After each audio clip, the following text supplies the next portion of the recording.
Chapter 1, The Unseen Visitor. Ravenwood High School had always been an imposing structure, with its gothic architecture and towering spires casting long shadows over the quiet town.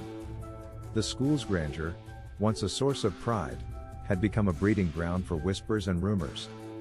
Some said it was built over an old cemetery, others spoke of the peculiar disappearances of students long ago. But it wasn't until the new school year that the true horror of Ravenwood would be unearthed. It began subtly.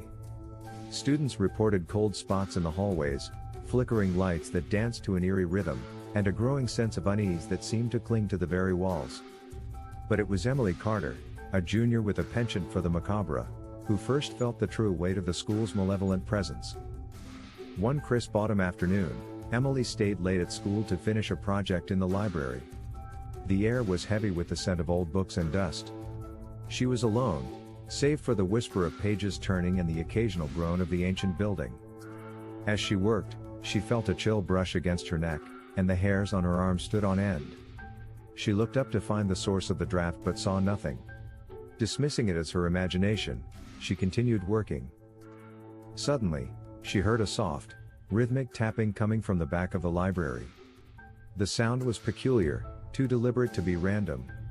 Emily stood up, her heart racing, and followed the sound through the dimly lit stacks.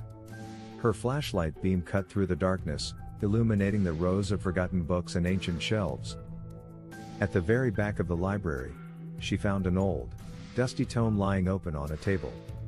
The book was ancient, bound in cracked leather, with a strange symbol etched into its cover. Emily reached out to close it, but as her fingers touched the page, the temperature plummeted, and a shadow seemed to ripple across the floor. Her breath came out in visible puffs as she fled the library, a feeling of icy dread clinging to her. That night, as she tried to sleep, Emily's mind replayed the events in the library. The symbol on the book seemed oddly familiar, but she couldn't place it. As she drifted into a restless sleep, a faint whisper filled her room. It was a voice, soft and sorrowful, murmuring words she could not understand. Chapter 2, The Message. The next day, Emily shared her experience with her friends, Sarah, a skeptical yet curious student, and Mark, a football player with a reputation for bravery. They listened intently, their curiosity piqued by the mysterious happenings at Ravenwood. Determined to uncover the truth, the trio decided to investigate the library's dark corners. They met after school, armed with flashlights, cameras, and a sense of adventure. As they approached the library, the atmosphere seemed to grow heavier, the shadows more pronounced. Inside, the library was still and silent, save for the occasional creak of the old building. Emily led them to the back, where she had encountered the mysterious book. The tome was still there, lying open, as if it had been waiting for their return. Sarah picked it up, her fingers brushing over the symbol. "I've seen this before," Sarah said, her voice trembling. "It's an ancient sigil used in occult rituals. It's said to summon spirits from the beyond." Mark, ever the skeptic, rolled his eyes. "Come on, it's probably just an old book. There's nothing supernatural here." But Emily wasn't so sure. She felt a growing sense of unease as she examined the book more closely.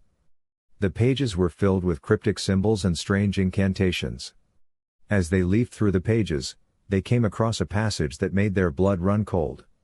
It described a ritual to bind a spirit to a place, using symbols and incantations to trap it forever. As they read, the temperature in the library dropped, and the lights flickered. A chill swept through the room, and the whispers began again, more urgent this time. The friends exchanged nervous glances, realizing that whatever was in the library was aware of their presence. Suddenly, the library door slammed shut, trapping them inside. Panic set in as they struggled to open it, but the door wouldn't budge. In the dim light, they could see shadowy figures moving among the shelves, their forms indistinct but undeniably menacing. "Get out!" Emily screamed. "We need to leave now." With a final, desperate push, the door gave way, and they tumbled out into the hallway, gasping for breath. The shadows seemed to follow them, retreating only when they were safely outside. They knew they had barely escaped with their lives. Chapter 3, The Confrontation. The incident in the library only intensified the rumors and fear that plagued Ravenwood. The once bustling hallways were now eerily quiet, and students avoided the library like the plague. The administration, clueless and dismissive, attributed the disturbances to a faulty heating system and old wiring.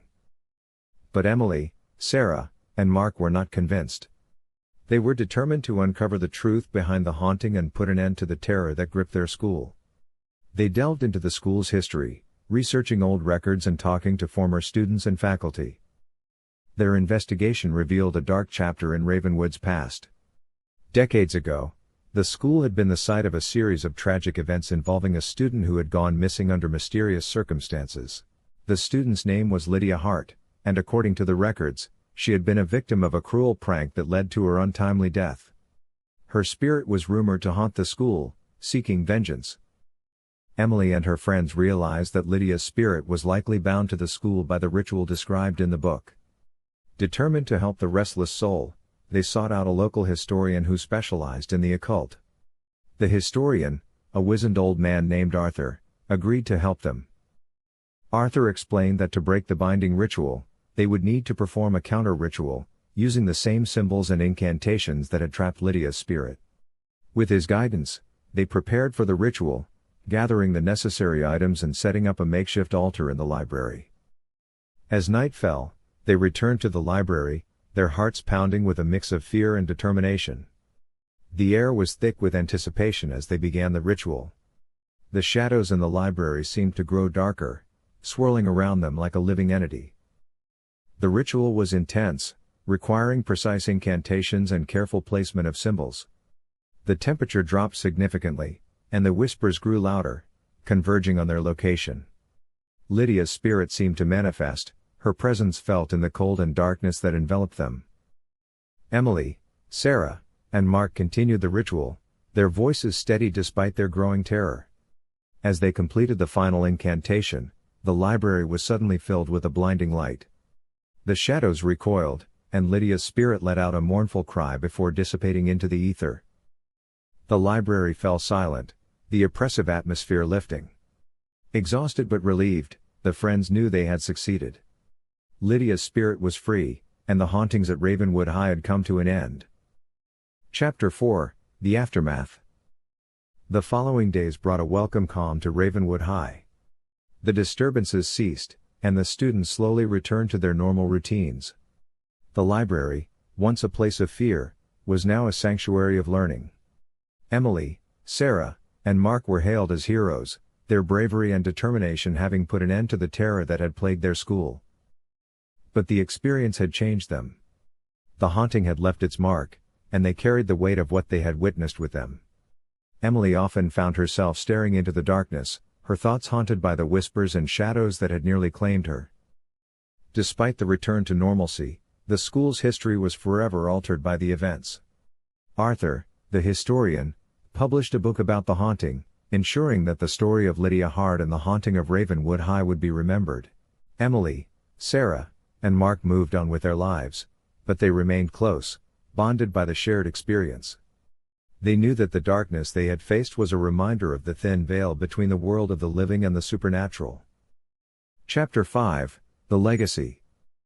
Years later, as adults, Emily, Sarah, and Mark returned to Ravenwood High for a reunion. The school had changed, its once gothic facade now renovated and modernized. But the memories of their ordeal remained vivid. They walked through the familiar hallways, now bright and bustling with students. The library was still there, its shelves filled with new books and its atmosphere one of calm and serenity. They took a moment to reflect on the events that had unfolded, grateful for the resolution they had achieved. But as they stood in the library, Emily noticed something unsettling. A single book lay open on a table, its cover bearing the same symbol they had seen years ago. The chill in the air was unmistakable, and the whispers seemed to stir once more. Emily, Sarah, and Mark exchanged uneasy glances. The haunting had ended, but its legacy lingered. They knew that while they had freed Lydia's spirit, the shadows of Ravenwood High were never truly gone. As they left the school, the weight of their experience settled heavily upon them. They knew that some places carried their own darkness, waiting for the right moment to reveal it. And Ravenwood High, with its history and secrets, would always be a reminder of the thin line between the world of the living and the world beyond. The whispers of the past would continue to echo through its halls, a haunting reminder of the darkness that had once gripped the school and the bravery of those who had faced it.